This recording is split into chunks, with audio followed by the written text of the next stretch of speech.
هل تساءلت يوما كيف يتعامل المغرب مع الفوضى الدولية؟ المغرب ليس مجرد متفرج، بل لاعب أساسي يفهم فنون الدبلوماسية. فالمغرب اليوم يتبنى مبدأ الاستقلالية الاستراتيجية، لا انحياز أعمى لأي طرف. يحافظ على علاقات قوية مع الجميع: أمريكا، أوروبا، الصين وحتى روسيا. قراراته نابعة من مصالحه الوطنية العليا، لا من ضغوط خارجية. المغرب يفضل العمل بهدوء وراء الستار، بعيدا عن الأضواء. يلعب دور الوسيط النزيه في أزمات إقليمية معقدة، خاصة في الساحل الأفريقي.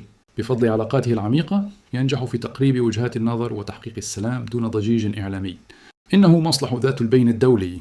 بالنسبة للمغرب، قضيته الأولى هي وحدته الترابية، الصحراء المغربية. أي شريك يريد علاقة قوية مع الرباط عليه أن يحترم هذه الحقيقة.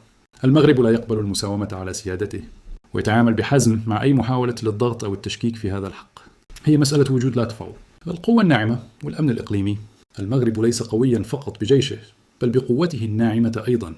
هو شريك أساسي في مكافحة الإرهاب والجريمة المنظمة والهجرة غير الشرعية، خاصة في المتوسط وأفريقيا. كما يشارك في بعثات حفظ السلام الأممية، يربط التنمية بالأمن، مقترحا حلولا جذرية ومستدامة للأزمات.